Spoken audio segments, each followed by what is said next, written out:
Dan ke depan kita akan masuk ke segmen sampai orang tua. Jadi kita akan bikin functional product yang lebih menyesuaikan kebutuhan masing-masing umur. Ada umur anak-anak, ada umur remaja, dewasa senior, sampai yang usia lanjut seperti itu. Nah, inilah kita yang terus ingin kembangkan, karena dengan demikian kita bisa berkontribusi terhadap kesehatan masyarakat gitu. Karena masyarakat, katakan orang tua butuh mineral, butuh vitamin tertentu. Nah, kita melalui ini, jadi kita kan selalu orang bilang you are what you eat ya. Jadi apa yang kita makan itulah ini. Jadi daripada beli obat, mendingan beli produk makanan yang enak, nikmat, tapi berfungsi seperti itu. Nah, itulah yang akan kita kembangkan. Mudah-mudahan ini akan menunjang penjualan dan fundamental kita gitu. Dua kata kunci tadi Pak ya, enak dan sehat ya. Iya, enak dan sehat. Jadi nikmat tapi sehat loh. Aduh, ini itu kenikmatan sendiri itu. Jadi tidak ada segmentasi market untuk usia tertentu Pak ya. Semua akan coba dimasuki oleh Niramas ini ya. Tergantung SKU-nya, semua akan ini kita masuk gitu. SKU-nya kalau saya nggak salah 100 lebih kan, 150-an ya SKU-nya. Iya, benar. Banyak sekali produknya. Ya. Jadi memang sesuai konsumen, dan itu ada yang kategori produknya sama tapi kita menyesuaikan daya beli ya.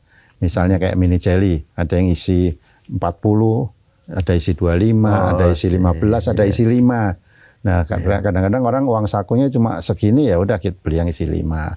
Daripada kepengen nggak mampu beli, ya udah isi 5 gitu. Ada yang kiloan, protolan itu. Nah, itu jadi konsumen bisa milih, oh saya pengen warna yang orange, saya pengen yang warna-warni itu warna-warni ya. Sekarang lagi tren tuh di supermarket, anak kecil tuh milih itu. Saya pengen yang putih aja, saya pengen yang merah, saya pengen yang ini hijau, seperti itu. Nah, itulah yang penting kita, marketing kita itu melihat konsumen tuh pengennya apa sih, gitu. Dan satu hal yang kita tetap jaga dalam kondisi krisis apapun, konsistensi menjaga mutu itu penting gitu. Gitu. Ya. Dan kita tahun lalu kita mulai masuk salah satu contoh untuk sport. Nah, kita ada produk Energel namanya. Itu mirip energy drink tapi bentuk jelly drink. Kita namakan Energel. Nah, kita mau masuk kategori sport juga gitu. Jadi sekarang marketing sales kita mulai fokus bagaimana masuk ke sport center, padel, ya dan lain sebagainya. Nanti futsal gitu ada dari Mas Siram ada tim padel, ya udahlah kita ini. Saya bisa seminggu main 2 kali tuh Pak. Waduh, mesti coba itu nanti ya. Iya. Jadi nanti tim marketing coba kita ini infokan supaya bisa ini. Karena mulai masuk itu. Nanti kita berharap di lapangan-lapangan golf dan lain sebagainya, untuk fun run, untuk fun walk dan lain sebagainya. Minggu lalu kita ada fun run di BSD. Itu kita kasih produknya. Kemudian nanti beberapa yang waktu itu di Bali, itu cukup besar juga itu. Itu untuk semua usia Pak ya? Untuk semua usia. Dan itu disesuaikan. Dan kebetulan Energel ini kita mendapatkan ASEAN Award, Innovation Award dari ASEAN tahun lalu. Dan itu padahal itu produk baru itu. Dan kita terpilih sebagai dapat Innovation Award dari ASEAN. Gitu. Nah, karena kita sesuaikan energinya untuk olahraga berapa, kemudian kebutuhannya, dan ada guarananya. Guarana itu mirip kafein untuk membangkitkan, tapi seger, tapi alami. Bukan doping. Iya, bukan doping dan alami. Dan alami. Itu memang terus terang di Indonesia belum ada, terpaksa harus import lah. Harus import dari Amerika Latin, harus import untuk bahannya. Tapi itu bagus untuk ini karena bukan itu alami. Jadi kafein alami, jadi itu akan seger, kebutuhannya seperti itu. Itulah yang Pak Adi tadi kalau bicara berarti kan artinya semua segmen market digarap ya oleh Inaco ini ya. Iya. Satu hal Pak, mungkin apa sih Pak mungkin yang Bapak bisa meyakinkan investor nih, wah bagus loh ini saham Jelly ini, sehingga belilah di pasar perdana gitu. Benar. Apa Pak yang Bapak Yang ini pertama tawarkan? itu adalah sebetulnya kita punya brand valuation tuh cukup bagus ya. Tapi kan di buku tidak tercermin itu. Karena secara kaidah accounting dan sebagainya nggak dimasukkan tuh nilai value dari Inaco itu. Padahal itu sangat penting, itu yang pertama. Kemudian yang kedua, konsistensi manajemen untuk menjaga produk keberlangsungan perusahaan secara fundamental dan berkelanjutan ini kita jaga, dan kita udah terbukti berbagai krisis itu ya.